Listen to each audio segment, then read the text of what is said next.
इस समय एजाज जान सर मेरे साथ हैं। सर, जिस तरह से भाजपा ने वॉकआउट किया, भाजपा के दो विधायक अरविंद गुप्ता और डॉक्टर नरेंद्र सिंह ने वॉकआउट किया कि पहाड़ी सर्टिफिकेट जो है वो इशू नहीं हो रहे, और कहीं ना कहीं जो है आप पर भी एलिगेशन लगे, किस नज़रिए से देखते हैं?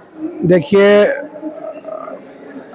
हमारे जो भाजपा के मेंबर हैं, ये मुझे आज से कभी 2-3 महीने पहले किसी एक प्राइवेट किसी के घर मुझे मिले और मेरे साथ मेरे सीनियर लीडर भी थे। इन्होंने उस वक्त हमें कहा कि क्या मेरा बन सकता है पहाड़ी स्टेटस। हाँ, मैं तो पुंछ का हूँ। मैंने कहा जनाब, मैंने तो आपको पुंछ में देखा नहीं कभी। और सेम यही बात मैंने उस टेबल पे जहाँ ये चाय पी रहे थे, मैंने कहा आप नहीं बन सकते। मैंने कहा मैं उस गरीब आदमी का हक नहीं कटने दूंगा जो उस पीर पंजाल की रेंज पहाड़ी इलाके में रह रहा है। और एक तरफ से भाजपा के ये मेंबर जब दिल्ली से कोई आता है तो ये डोगरी पगड़ी लगा के वहाँ खड़े हो जाते हैं, आऊँ डोगरा जम्मूदा।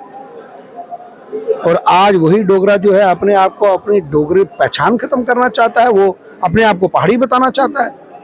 हमारी इनसे कोई नाराजगी नहीं है। अगर तमाम की तमाम जम्मू के लोग जो डोगरा लोग हैं और ये जो ऑनरेबल मेंबर्स हैं, अगर ये ST 1 लेना चाहते हैं, 2 लेना चाहते हैं, इवन अगर SC लेना चाहते हैं, OBC लेना चाहते हैं, अपनी बात रखें, अपनी गवर्नमेंट से बात करें, हमें कोई एतराज़ नहीं है। लेकिन इनका ये कहना कि पहाड़ी लोगों पे उंगली उठा के बात करना, उस पर ऑब्जेक्शनेबल है। हमारे लोगों का रहना सहना, उठना बैठना, ढोके, रास्ते, माल मवेशी, मुश्किलात, बॉर्डर, इस वक्त तक हमारे इलाके में रोड कनेक्टिविटी नहीं है, लोगों के घर तक रास्ता नहीं है, 4-4 घंटे पैदल पहुंचते हैं।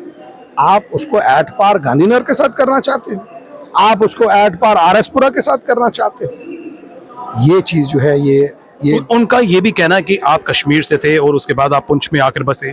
उनको मैंने कहा वो रिकॉर्ड देखे, रिकॉर्ड देख के ही तो उनको पता लगेगा। बातें करने से कुछ नहीं है। भाजपा के ये जो लीडर हैं, मैं आपको चैलेंज से कहता हूँ, अगर ये सरपंच लड़ेंगे ना, सरपंच नहीं जीत सकते। अगर ये इंडिपेंडेंट खड़े होंगे, सरपंच तो बहुत बड़ी चीज़ है, पंच नहीं जीत सकते। ये सब के सब नरेंद्र मोदी जी के जादू से जीतते हैं। मैं कभी कभी इनकी क्यों नहीं वहाँ वैल्यू होती है, क्योंकि उनको पता है ये कुछ नहीं, दे ऑल डमीज। हमें पूरे 5 साल ये होता है कि हम अपने लोगों के काम करें और 5 साल के बाद लोगों में वोट मांगने जाएं। इनको पूरे 5 साल होता है कि भाई ऊपर खुश रखो।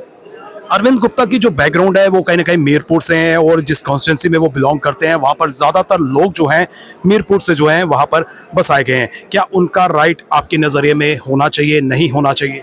मैं वहाँ के लोगों के बिल्कुल खिलाफ नहीं हूँ। जो वहाँ के लोगों की डिमांड है वो पूरी होनी चाहिए, मैं उसके खिलाफ नहीं हूँ। उनको अपनी बात रखनी चाहिए। लेकिन किसी के ऊपर, हमारे लोगों ने जब स्ट्रगल की, ST 2 के लोग, पहाड़ी लोगों ने स्ट्रगल की, और जब उस स्ट्रगल में उन्होंने देखा कि उस स्ट्रगल में पहली बात उन्होंने रखी कि ST 1 का कोई भी चीज़ छेड़ी ना जाए, और उसके साथ ST 2 हमें मिले, और आपने देखा ST 2 मिला, ST 1 वहीं का वहीं है। आज जब इन्हें देखा कि वहाँ के लोगों को कुछ मिला, अफसोस से कहना पड़ रहा है, जो बड़े बड़े स्टेजों पे बैठ के ये कहते थे कि हम डोगरे हैं, हम ये हैं, हम वो हैं, आज वो कह रहे हैं कि हम पहाड़ी बनना चाहते हैं। यहाँ वेस्ट पाक रेफ्यूजीज़ को जो है कंपनसेशन मिला, पैसा मिला, क्या हमने कभी एतराज़ किया? हमने वेलकम किया कि उनको मिलना चाहिए, उनका हक है, उनको स्टेटस भी मिलना चाहिए। मैं कहता हूँ उनको अपनी बात रखनी चाहिए, अपनी डिमांड रखनी चाहिए। हम कब उनके साथ खिलाफ है उनके? वो हमारे भाई हैं। लेकिन एक भाई को कोई चीज़ लेने के लिए दूसरे पे उंगली उठाना, वो हम कतई बर्दाश्त नहीं करेंगे। और हम उस इलाके में हैं, ये अरविंद जी जो इन्होंने बात की, हम उस इलाके में हैं जहाँ रोज़ पाकिस्तान के बमों का हम सामना करते हैं। ये 2 MLAs क्या बात करेंगे हमारे साथ?